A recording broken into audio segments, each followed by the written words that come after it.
আপনি পানি তো অনেকবার খেয়েছেন, আরো খাবেন সামনেও।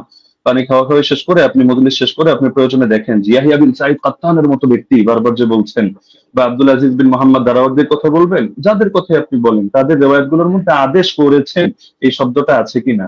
আচ্ছা, দাউদ বিন কায়েসকে আমি এজন্য দাঁড় করিয়েছি যে এখানের কথার অর্থ আর আপনি যেই সনদটা টেনেছেন ইমাম মালিকের, সেই কথার অর্থ হলো সেম।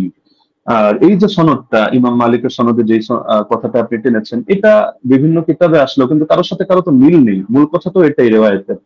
যদিও অনেকজন রেওয়ায়েত করেছেন, কিন্তু শুধু এই আদেশ আর নিষেধ অথবা রাকাতের বিষয়টা নিয়ে সমস্যা এমন তো না, প্রচুর ভিন্নতা। এক জায়গায় দেখা যায় উবাই বিন কাব তামিমদারির নাম আছে, আরেক জায়গায় নাই। আরেক জায়গায় হলো শুধু আদেশ করেছেন এই কথাটা আছে, কিন্তু আমল কি ছিল তাদের, আদৌ কি তারা এটা আমল করেছেন না সিদ্ধান্ত চেঞ্জ করেছেন সেটার কথা নাই। আরেক জায়গায় দেখে যে শুধু আমলের কথা আছে, আদেশ আদৌ করেছেন কিনা এটার কথাই নাই। তার মধ্যে আপনি বললেন যে আবুল আলিয়া, এটা কোন সনদের মধ্যে আছে যে আমি উবাই বিন কাব প্রসঙ্গে যে কথা টানলাম ওটার মধ্যে আছে। এটা তো আমরা তারাবির বিশ্বাগের আলোচনার মধ্যে এই কথা টানিনি। এটা তো আমরা দেখিয়েছি যে আপনার ওই মূলনীতি বোঝানোর জন্য যে আমল যদি খেলাফ হয় তার বর্ণনা, তাহলে সেই ক্ষেত্রে হাদিসের দুর্বলতা সাব্যস্ত হয়, ওইটা বোঝাতে গিয়ে যে সাহেব বিন ইয়াজিদের আমলও খেলাফ, ইমাম মালিকের আমলও খেলাফ, একইভাবে আপনার উবাই বিন কাবের আমলও খেলাফ। উবাই বিন কাবের আমল কিভাবে খেলাফ এটা বোঝাতে গিয়ে তিনটা দলিল দিয়েছে, এর মধ্যে আপনার এই পয়েন্টটা আছে। আর আপনি বারবার শুধু টানছেন যে মুনকাতি মুনকাতি মুনকাতি। আপনি শুধু একটা শব্দ শিখলেই তো কাজটা শেষ নয়, আর হুকুমটা তো আপনার ইমামদের থেকে নিতে হবে, শাস্ত্রের আলোকে নিতে হবে। তো আপনি শাস্ত্রের আলোকে না নিয়ে আপনি শুধু নিজের গায়ের জোরে কথা একটা বললে তো হবে না। আপনি আব্দুল রহিম সাহেবের থেকে এলেম নেবেন নেন, আব্দুল মতিন সাহেবের থেকে এলেম নেবেন নেন। আপনি বলছেন যে ওনারাও মেনে নিয়েছেন মুনকাতি। আমি তো বললাম যে যেই নিমাউই রাসারুস সুনানের হাওয়ালা দিলেন, যে স্ক্রিনশট দিলেন, এখানেই দেখা যাচ্ছে ইমাম নিমাউই দুইটা কথা বলেছেন।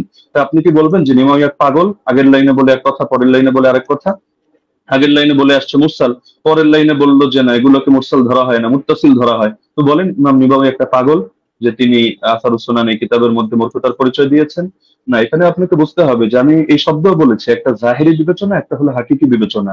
এই পার্থক্যগুলো না বুঝে আপনি আলোচনার মধ্যে তো এভাবে বসলে তো মুশকিল। এজন্যই অনেকে নিষিদ্ধ করেছে যে আসলে শাস্ত্রের আলোচনা যেহেতু, তাহলে শাস্ত্রজ্ঞ ব্যক্তি ছাড়া এটা বলাও মুশকিল, বোঝানো মুশকিল। তো আমি আলোচনাটা আসলে শুধু ব্যক্তি আপনার জন্য করেছি এমন না, বরঞ্চ এটা সারা দেশের জন্য আলোচনা করা।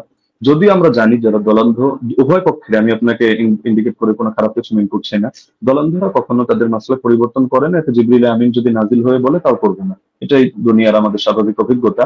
তবে শাস্ত্র বোঝার মতো যোগ্যতা যদি কারো থাকে, তাহলে আপনার আলোচনা আমার আলোচনা সবগুলো নিরপেক্ষভাবে বসে কেউ যদি বিবেচনা করে সেই ক্ষেত্রে সিদ্ধান্ত নিতে পারবে, কোনো সমস্যার কিছু নেই।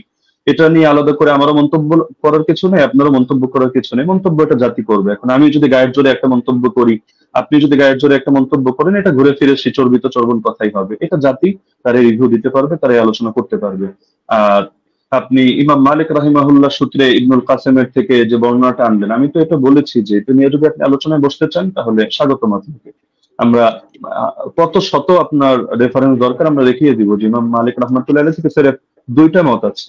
আমি দায়িত্ববোধের সাথে বলছি, একটা হলো 36 রাকাতের আর আরেকটা হলো 20 রাকাতের। 8 রাকাত পড়েছেন উনি, অথবা পড়াকে পছন্দ করতেন, অথবা তার মাযহাবের ব্যাপারে এটা ফতোয়া জারি করেছেন, এটা আপনি প্রমাণ করতে পারবেন না। হ্যাঁ, এখন বিভিন্ন কিতাবে বিচ্ছিন্নভাবে বিভিন্ন বক্তব্য আসতে পারে, এটা আপনিও জানেন। ইমাম ইবনুল হুমামের বক্তব্য যদি আপনি দাঁড় করান তারাবির ব্যাপারে, তাহলে দেখা যাবে আরেক ইমামের বক্তব্য দ্বারাই তার খণ্ডন হবে। তো এগুলো তো কিতাবের মধ্যে বহুত কিছুই থাকবে। শাস্ত্রের কাজই তো এটা, আপনি কিতাব থেকে কিভাবে আলাদা আলাদা করে বুঝবেন এই জিনিসটা আপনাকে হাসিল করতে হবে।